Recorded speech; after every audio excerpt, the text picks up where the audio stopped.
అధ్యక్ష నేనేమన్నా 32 సార్లు పోయినా అధ్యక్ష ఢిల్లీకి, ఒక్కసారి కాదు. భవిష్యత్తులో ఇంకా 300 సార్లు అయినా పోతాం అధ్యక్ష. ఈ 15 నెలల్లో నేను 32 సార్లు ఢిల్లీకి పోయినా. 32 సార్లలో 3 సార్లు ప్రధానమంత్రిని కలిసిన, మిగతా అందరు కేంద్ర మంత్రులను కలిసిన, ఇంక్లూడింగ్ కిషన్ రెడ్డితో సహా, బండి సంజయ్తో సహా ప్రతి ఒక్కరిని కేంద్ర మంత్రులను కలిసినాం. అసలు కేంద్ర రాష్ట్ర ప్రభుత్వాల యొక్క సత్సంబంధాలు రాజ్యాంగంలో పొందుపరిచిన విధానాలను వీళ్ళు మర్చిపోతే అధ్యక్ష. కేంద్ర రాష్ట్ర ప్రభుత్వాల మధ్యలో ఉండాల్సిన, కొనసాగించాల్సిన సత్సంబంధాలు, కేంద్ర ప్రభుత్వ పరిధిలో ఉండే అంశాలు, రాష్ట్ర ప్రభుత్వ పరిధిలో ఉండే అంశాలు, కేంద్రం రాష్ట్ర పరిధిలో ఇద్దరిలో కలిసి ఉండే అంశాల ప్రాతిపదికన నిర్ణయాలు జరుగుతాయి అధ్యక్ష. అనుమతులు ఇవ్వాలి, నిధులు ఇవ్వాలి, దానికి సంబంధించిన విషయాలను మనం కేంద్రానికి విడమర్చి చెప్పాలి. ఈరోజు నేను ఢిల్లీకి వెళ్ళినప్పుడల్లా ఢిల్లీకి పోయినా కలిసిన నరేంద్ర మోడీ గారిని, దేశ ప్రధానమంత్రి. ఈ దేశ ప్రధానమంత్రిని గౌరవించే సంస్కృతి నాకున్నది, మీకు లేకపోవచ్చు.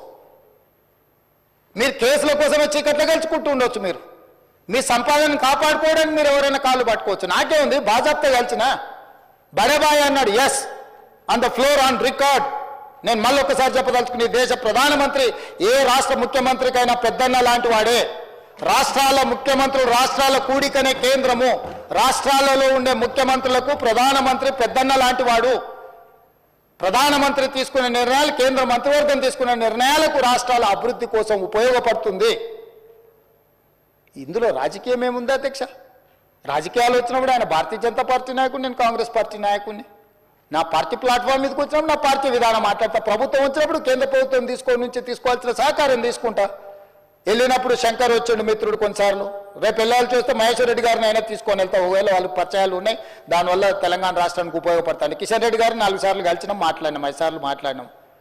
నాకేముంది అధ్యక్ష? ప్రజలు నిర్మలా సీతారామన్ గారిని, లేకపోతే అమిత్ షా గారిని, అందరినీ కలిసిన అధ్యక్ష. నేను కలవని మంత్రి ఎవరైనా కేంద్రంలో ఉన్నాడా?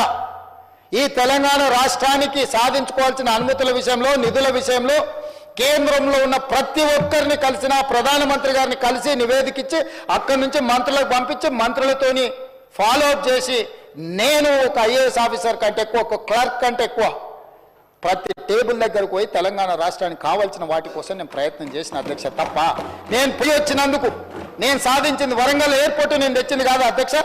రీజనల్ రింగ్ రోడ్డు నార్త్ ఉత్తర భాగం టెండర్లకు వచ్చింది నా వల్ల కాదు అధ్యక్ష. 4,000 కోట్ల ప్రపంచ బ్యాంక్ హెల్త్ ప్రాజెక్టు అప్రూవల్ తీసుకొచ్చింది నేను కాదు అధ్యక్ష. డిఫెన్స్ ల్యాండ్స్ ఎక్స్చేంజ్ కంటోన్మెంట్లో రాజశేఖర రెడ్డి గారు ఉన్నప్పుడు, మన్మోహన్ సింగ్ గారు ఉన్నప్పటి నుంచి 20 ఏళ్ళ నుంచి మొదలు పెడితే ఈ రోజు వరకు కంటోన్మెంట్లో డిఫెన్స్ ల్యాండ్స్ రాలేదు అధ్యక్ష. వీళ్ళు 10 ఏళ్ళు కూడా తేలేకపోయారు అధ్యక్ష.